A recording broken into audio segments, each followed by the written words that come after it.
Hello बच्चों, my self Santosh sir from x academia.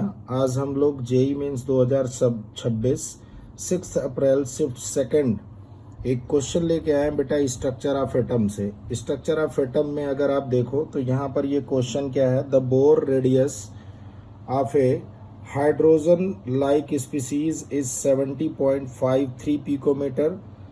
The species and the stationary state, ये bracket में n दिया हुआ है, आर रेस्पेक्टिवली।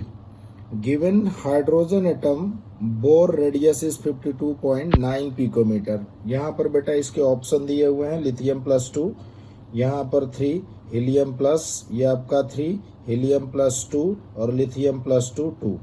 ये आपको दिया है। क्या पूछा गया था बेटा, स्टेशनरी स्टेट, और क्या पूछा गया था यहाँ पर स्पीसीज कौन सी होगी।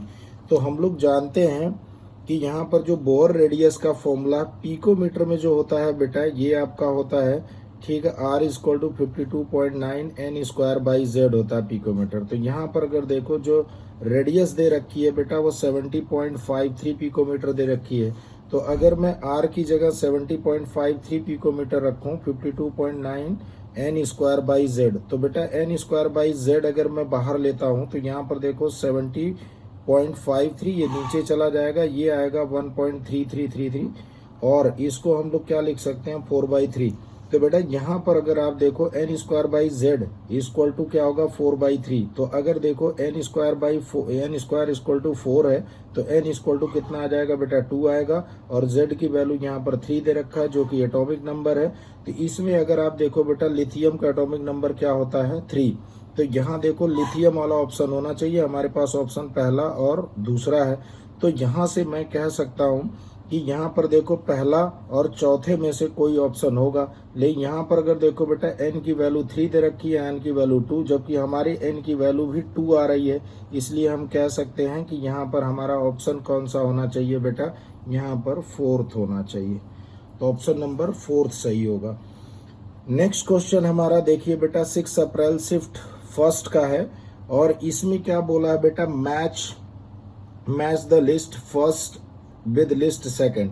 इसमें क्या पूछा है बेटा, यहाँ पर देखिए ऑर्बिटल्स दे रखी हैं 2s 3s 3p 4d, और इधर अगर आप देखो बेटा ये दिया हुआ है कि 1 रेडियल नोड है, 2 नोडल प्लेन है, 1 radial node nodal plane 1 nodal plane, यहाँ 2 radial node no nodal plane, 1 radial node no nodal plane, ऐसे आपको दिया हुआ। आपको मैचिंग करनी है, इधर आपको ऑप्शन दिया हुआ।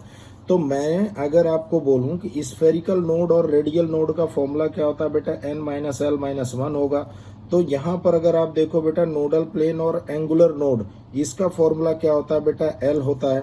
तो आप अगर देखो 2s, अगर 2s है तो बेटा यहाँ n की वैल्यू 2 होगी, किसी भी s के लिए l की वैल्यू 0 होगी, ये -1 यहाँ पर फॉर्मूला आप पुट करोगे, 2 - 0 - 1, तो ये 1 हो जाएगा आपका क्या बेटा, ठीक है, ये आपका रेडियल नोड हो जाएगा। और नोडल प्लेन L के बराबर होता है, तो बेटा 2s है तो किसी भी s के लिए L की वैल्यू 0 होती है, तो यहाँ पर देखो 0 हो जाएगा।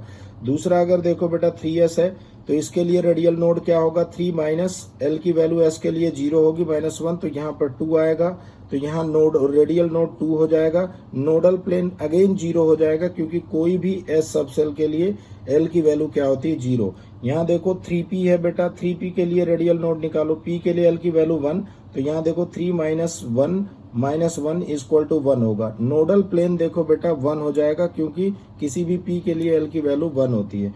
यहाँ पर देखो 4d, तो ये रेडियल नोड, और यहाँ पर अगर देखो बेटा d के लिए L की वैल्यू क्या होगी 2, तो 4 - 2 - 1, ये आपका 1 आ जाएगा रेडियल नोड। और नोडल प्लेन अगर देखो बेटा d के लिए L की वैल्यू 2 होती है, तो यहाँ 2 हो जाएगा।